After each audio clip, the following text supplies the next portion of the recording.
Yo quiero hablarles el día de hoy, exaltar al Rey de Gloria.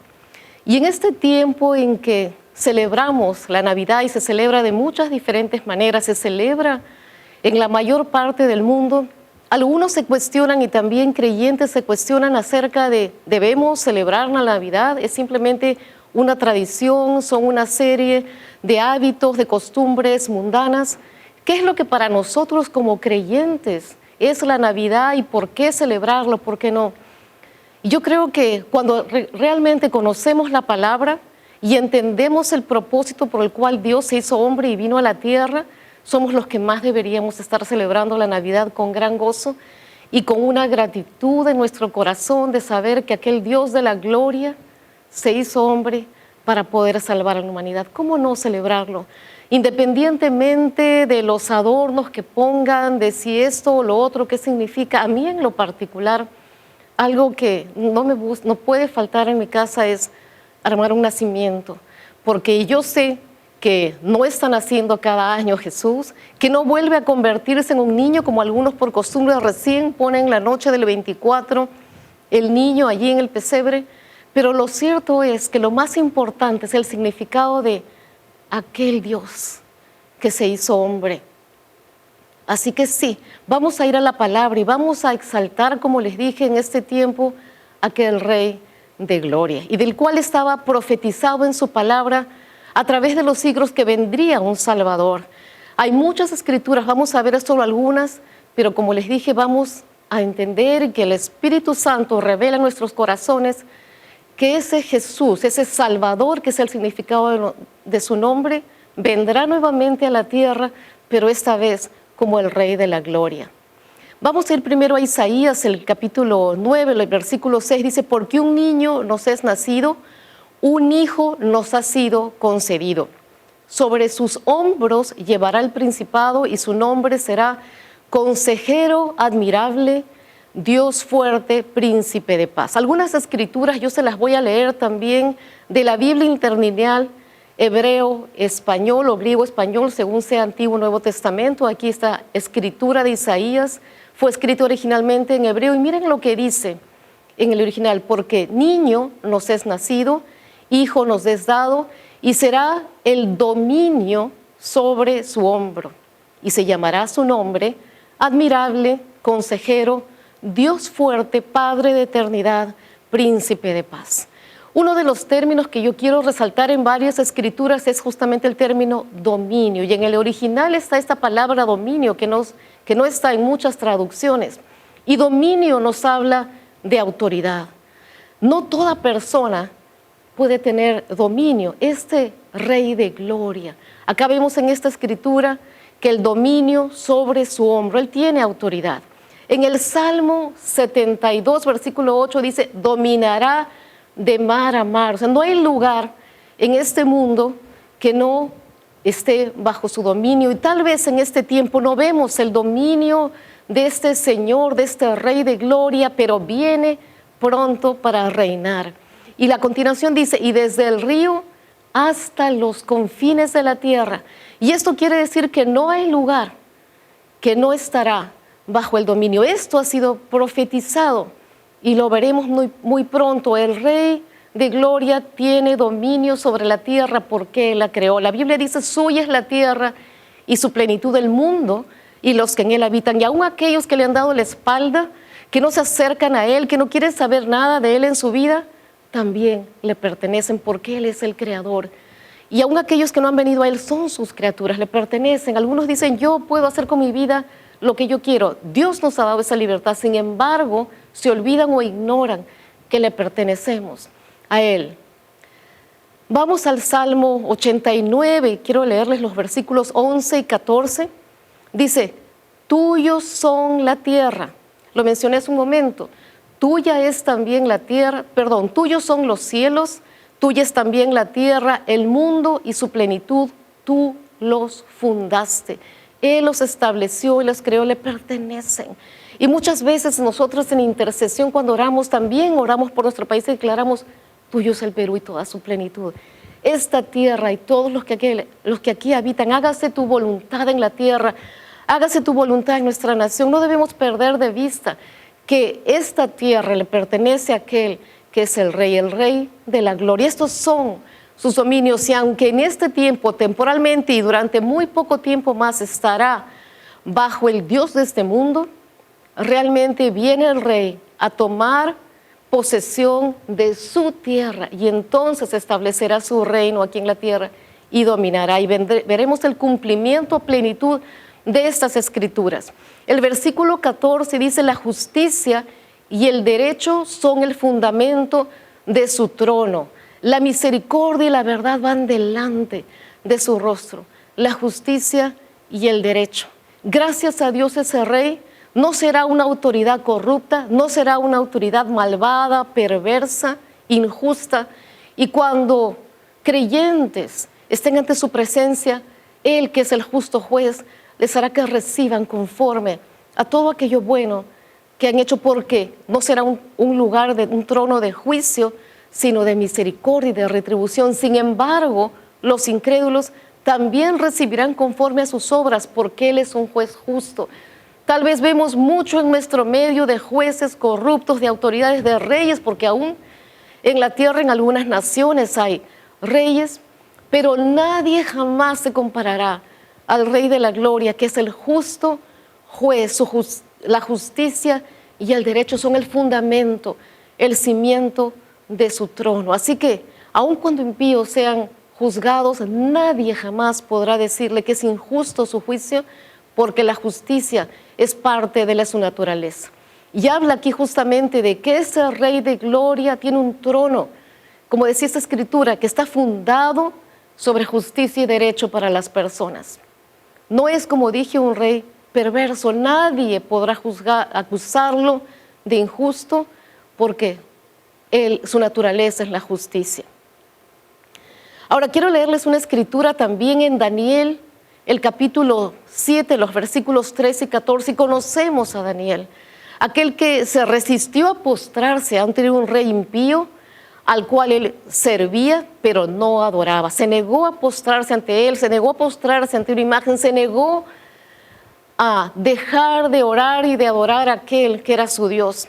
Pero aquel profeta tuvo también una visión, y miren lo que dice aquí: miraba yo en la visión de la noche, y aquí con las nubes del cielo venía uno como un hijo de hombre, que vino hasta el anciano de días, y le hicieron acercarse delante de él. Vemos aquel que nosotros ahora conocemos como Jesucristo, el Salvador del mundo, que se presentó delante del Padre. Aquí lo mencionan como el anciano de días. El versículo 14 dice: y le fue dado dominio. Otra escritura que habla de que Dios, el Padre, le entregó dominio, autoridad, le fue dado dominio, gloria y reino.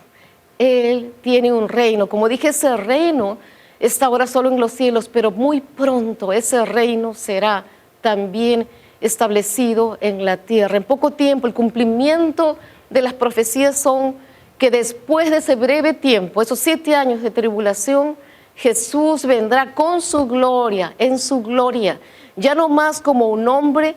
La salvación ya está dada, ya está provisto. Esta vez vendrá a establecer su reino físico aquí en la tierra. Gloria a Dios. Dice: le fue dado dominio, gloria y reino, para que todos los pueblos, naciones y lenguas le sirvieran. Su dominio es dominio eterno, que nunca pasará, y su reino uno que no será destruido. Aleluya. Nadie tiene más poder, más autoridad que el Señor de la gloria. Nadie podrá derribar su trono. Sabemos que hombres que el Señor mismo estableció, como Salomón, con tanta gloria, su reino fue destruido, pero el reino del Rey de la gloria jamás será destruido. Y aquí vemos en este versículo una cita más donde se habla del dominio del Rey. No hay en el universo entero alguien con una autoridad por encima de él. Sabemos de la palabra que el Padre lo exaltó hasta el lugar más alto de preeminencia, de autoridad. Así que Jesús, aquí en la tierra, vino como hombre, nació por la entrada legal. Él no vino de una forma ilegal, Él no quería tener y no podía, para redimir a la humanidad, no podía tener, por así decirlo, ventaja sobre los hombres. Él nació por la puerta legal en que nacen todos los hombres, por el nacimiento. Fue una concepción sobrenatural por obra del Espíritu Santo, pero nació como un hombre, en un nacimiento milagroso, pero también las condiciones para su nacimiento vemos que no fueron las mejores, porque al estar su madre natural, María, ya por dar a luz, vemos que ni siquiera pudo encontrar un lugar donde nacían las personas. En aquel entonces, sabemos, no habían hospitales, no habían clínicos, postas médicas. Él no tuvo ni siquiera una persona que ayudara a María en el parto, que la asistiera. No hubo una partera, no estuvieron sus familiares para ayudarla, las mujeres que eran las asistidas. Fue su esposo, su marido José, aquel que la ayudó. Y vamos a ir a Lucas, que nos habla un poquito de cómo. Vamos a leer una escritura donde nos dice cómo nació. Vamos a leer un poco. Dice, Lucas 2:11 dice: hoy en la ciudad de David les ha nacido un Salvador, que es Cristo el Señor. Estábamos viendo anteriormente escrituras del Antiguo Testamento donde hablaban de aquel rey y de su dominio, y aquí vemos finalmente aquel rey del cual se profetizó a través de siglos. Aquí vemos el nacimiento, y este es un anuncio de los ángeles que van delante de aquellos pastores que estaban en el campo cuidando sus rebaños, y les dijo: hoy en la ciudad de David, eso es en Belén, les ha nacido un Salvador. Él estaba hablando aquí, no les dijo: ha nacido un rey. Ellos estaban acostumbrados a ver, conocían de un rey, pero de reyes perversos, que los dominaban, que los esclavizaban, injustos, que los empobrecían. Pero aquí les habla de un Salvador, que es Cristo el Señor, y Cristo significa el ungido. Podemos decir entonces el Señor ungido. Esta misma escritura se las voy a leer de la Biblia interlineal griego-español. Dice: porque ha nacido a ustedes hoy un libertador, que es el ungido Señor, en la ciudad de David. ¿Por qué tendría que mencionarlo como un libertador? ¿De qué necesitaba librarlos? De la esclavitud en que muchos de ellos vivían, un pueblo esclavizado, sojuzgado, oprimido, menospreciado y hasta a veces también asesinados. Vivían en una situación terrible, obligados a pagar tremendos tributos que los empobrecían. Cuando no podían pagar los tributos, les eran quitadas sus tierras, que eran su sustento, de lo cual se sostenían de sus cosechas. Y cuando ya no tenían ni tierras para pagar, aún les venían y les quitaban a sus hijos. Y aquí vienen a decirles: les ha nacido un Salvador, les ha nacido un libertador que va a librarlos de ellos. Y tal vez muchos no entendieron esto. Posteriormente, aquellos judíos esperaban un rey, como lo que estaban acostumbrados, un rey que vendría en gloria y que tal vez establecería un reino con gran lujo. Pero sin embargo, la forma en que nació este Salvador, este libertador, fue en condiciones, como dije hace un momento, donde ni siquiera la mayoría de las personas nacen. Miren lo que dice el versículo siguiente, el versículo 12, aquí en Lucas 2:12 dice: y esto les servirá de señal. Hallarán al niño envuelto en pañales, acostado en un pesebre. Conocemos esa escritura: hallarán al niño envuelto en pañales. Sin embargo, a mí me gusta escudriñar un poco más y ver qué es lo que dice el original. Miren cómo dice el interlineal griego-español: y esto será para ustedes señal.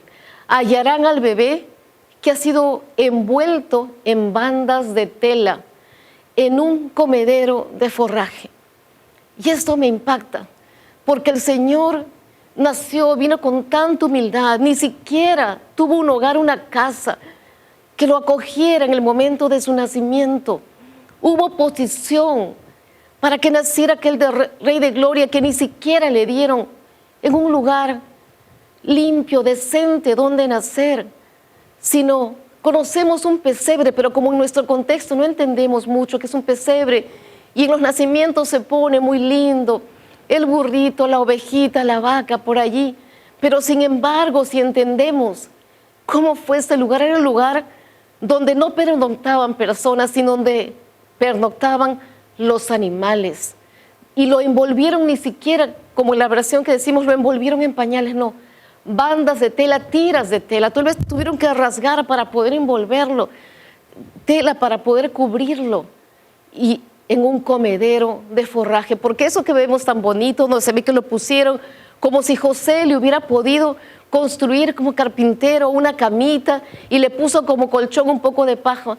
No, hermanos, eso que vemos allí era literalmente un comedero de forraje, y forraje es el alimento para los animales, que es muchas veces hierba seca y por eso se ve ahí como paja. Esa fue la primera cuna que tuvo nuestro Rey de Gloria. Y su primera vestidura no fueron vestiduras reales, sino fueron tiras de tela. Y podemos preguntarnos por qué, como alguna vez escuchaba una persona que se cuestionaba, ¿cómo un rey, cómo Dios, el Hijo de Dios, va a nacer de una forma tan pobre, como menospreciando y desacreditando lo que dicen las Escrituras? ¿Por qué el Rey de la Gloria? ¿Por qué Jesús, el Salvador del mundo, Dios hecho hombre, quiso nacer bajo esas condiciones? No sé si alguna vez ustedes lo han meditado, pero aquí en 2 de Corintios capítulo 8 versículo 9 vemos un poco cuál fue el propósito de esto. Dice, porque conocen la gracia de nuestro Señor Jesucristo, que siendo rico, por amor de ustedes se hizo pobre, para que ustedes con su pobreza fueran enriquecidos.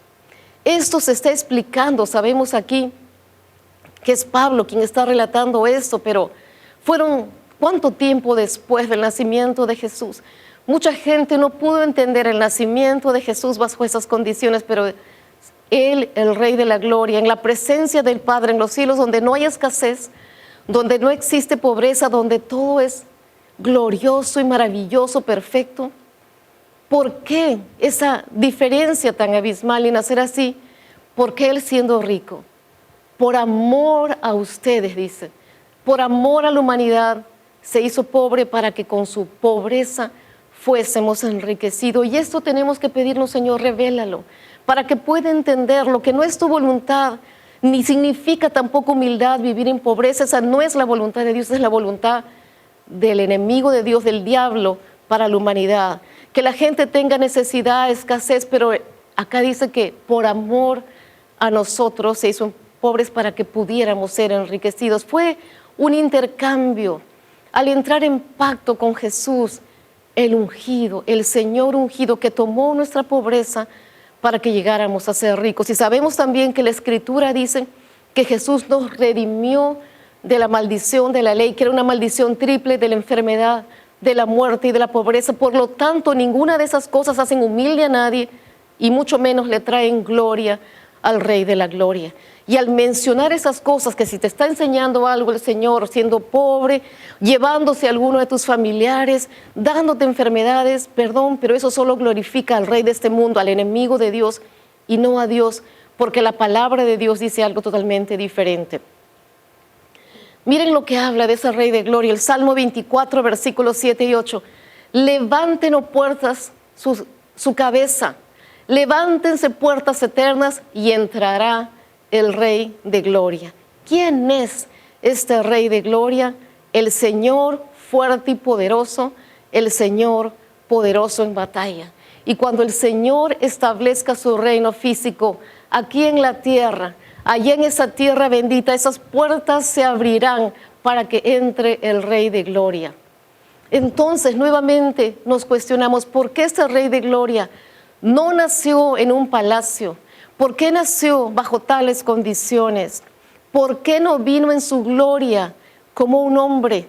Vámonos a Filipenses capítulo 2, 7 y vamos a leer qué es lo que dice. Dice que se despojó a sí mismo tomando forma de siervo, haciéndose semejante a los hombres. Haciéndose semejante a los hombres, se cubrió de vestidura humana, encarnó como hombre, sin embargo jamás dejó de ser Dios, jamás dejó su gloria. Tal vez algunos dicen, se despojó de su gloria, y yo he estado buscando muchas escrituras para ver si decía alguna donde Él se despojó de su gloria, se despojó de su divinidad. Hermanos, es imposible que el Dios de la gloria se despoje de su gloria. Él se revistió de un cuerpo de carne como el tuyo y el mío, se vistió como hombre, pero no se despojó de su gloria. Dice que tomó forma de siervo y se hizo semejante a los hombres. Y nuevamente, en el interlinear griego, este versículo dice, se vació a forma de esclavo, habiendo tomado semejanza, apariencia de hombres y habiendo llegado a ser, y así literalmente dice en el original, y a condición habiendo sido hallado como hombre.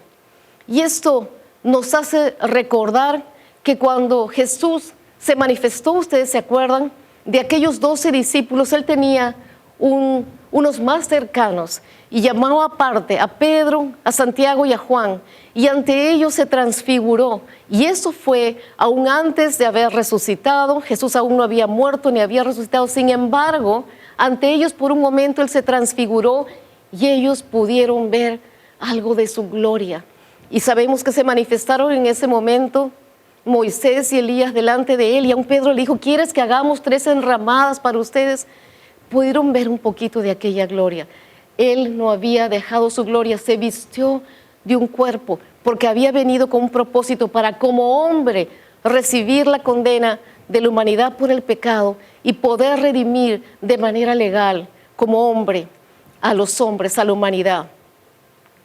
Y vamos a bajar ahora en Filipenses 2 también a los versículos 9 al 11 y dice, por lo cual, por haber dado su vida, por haberse humillado, por haber recibido nuestra condena, el castigo que nosotros merecíamos, por haber descendido al infierno con nuestro pecado, dice acá, por lo cual Dios también lo exaltó hasta lo sumo y le dio un nombre que es sobre todo nombre, para que en el nombre de Jesús se doble toda rodilla de los que están en los cielos y en la tierra y debajo de la tierra, y toda lengua confiese que Jesucristo es el Señor, para la gloria de Dios Padre. Esa fue la voluntad de Dios el Padre, y aún trae gloria haber exaltado a su Hijo hasta lo sumo, hasta el poder más, hasta el lugar más alto de autoridad, de gloria, de eminencia. No hay nada, nadie, ni habrá jamás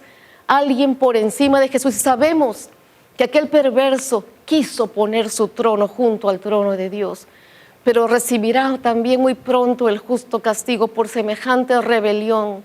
Sabemos que fue expulsado de los cielos, pero sin embargo su castigo no ha llegado aún.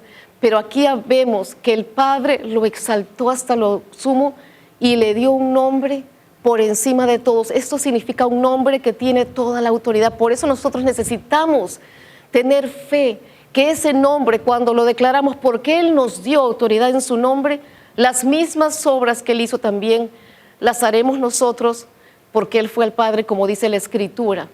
¿Y qué significa esto? Que toda rodilla se doble ante Él. El postrarse, en aquel entonces entendían muy bien lo que era postrarse. Significaba reconocer el señorío de una persona. Por eso aquellos que amaban a Dios en siglos pasados se resistieron, se negaron, aún a expensas de ser muertos, se negaron a postrarse ante una imagen o a postrarse en su nombre, porque sabían que ese no era el Dios y que no podían postrarse ante nadie más. Pero ante Jesús toda rodilla muy pronto va a doblarse y toda lengua va a confesar que Jesucristo es el Señor, para la gloria de Dios el Padre. Ahora, qué tan grande es este Rey de Gloria, que aún vinieron aquellos sabios de Oriente, mal conocidos a veces en las traducciones como magos, que no tienen nada que ver con los magos de hoy en día, no hacían ninguna clase de magia, sino esto realmente significaba sabios, como que vinieron de tierras tan lejanas.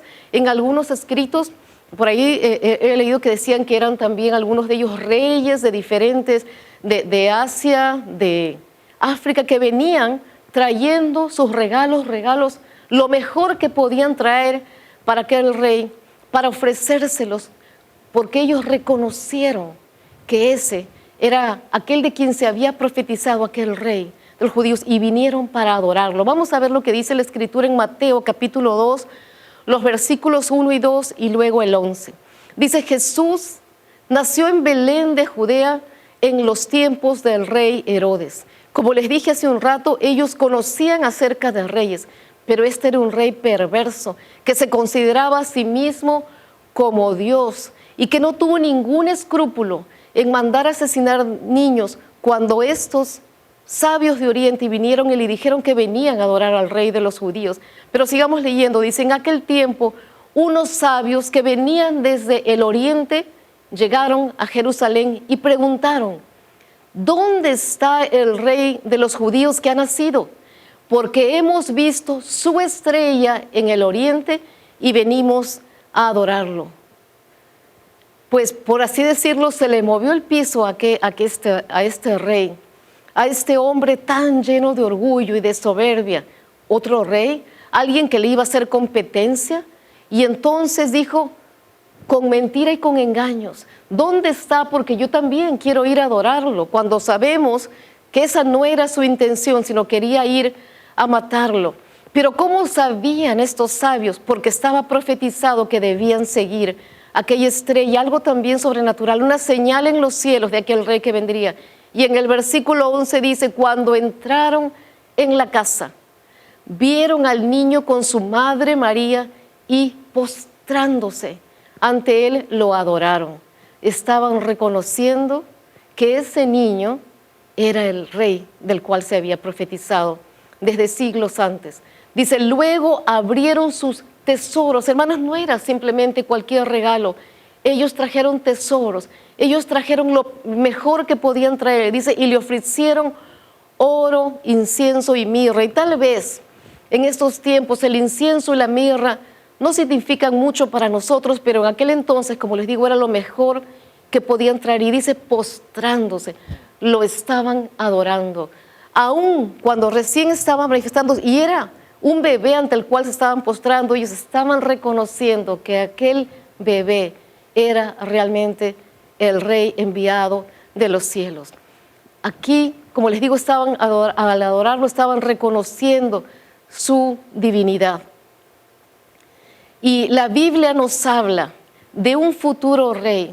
La Biblia está llena de promesas de ese rey. Y yo he venido hablándoles acerca de que Él vendrá y establecerá su trono. Verdaderamente, hermanos, ya no esperamos nosotros que nuevamente venga a salvar a la humanidad. Yo les dije que la salvación ha sido provista. Cuando Jesús se fue a los cielos, retornó a la presencia de su Padre, Él no se llevó la salvación sigue estando disponible. Y aún después de que la iglesia sea tomada por nuestro Señor, cuando venga a recoger a su iglesia, el cuerpo de Cristo, aún allí en ese tiempo terrible de tribulación, aún estará disponible salvación, aunque un precio muy alto. Pero ese es el corazón de aquel rey, un rey que es un Dios de amor, que ama a la humanidad, y por eso debemos celebrar nosotros, la iglesia, los hijos de Dios, debemos celebrar la Navidad. Debe ser un tiempo de gran gozo al entender que Dios, el Dios de la gloria, se hizo hombre, nació bajo semejantes condiciones, aún por amor a nosotros, como dice la Escritura, se hizo pobre para que fuéramos enriquecidos. Proveyó salvación, llevó nuestro castigo, descendió al infierno, el juicio por el pecado cayó sobre Él y Él dio su vida voluntariamente. Podemos celebrar Navidad, podemos celebrarla con gran gozo, pero ya no esperamos que venga como un niño, ya no esperamos que nazca en esas condiciones. Esta vez el Rey vendrá en su gloria. Y cuando sea su segunda venida, cuando venga a tomar posesión de la tierra, a recuperar su tierra, entonces vendrá como Rey en su gloria. Ya no vendrá revestido simplemente de una naturaleza humana, sino vendrá en todo su esplendor, en toda su gloria, y lo esperamos. Esperamos aquella venida de nuestro Salvador. Así que, hermanos amados, en esta Navidad, honremos al Señor, démosle gloria. Y yo recuerdo que cuando aún mi suegro estaba vivo, ya está en la presencia de Dios, y su hijo menor, que también está en la presencia de Dios, disfrutando del Rey de la Gloria, había una tradición en su familia, y era que antes de darse los regalos, antes de la cena, lo primero que hacían era abrir las Escrituras y leer el pasaje del nacimiento de aquel Salvador. Y justamente lo leía el hijo menor, que ahora están juntos, como les digo, en la presencia de Dios. ¿Por qué no hacer eso en nuestros hogares? ¿Por qué no celebrarlo ante todo, dándole gloria a ese Rey de gloria, dándole gracias por su amor tan grande por nosotros, reconociendo lo que ha hecho?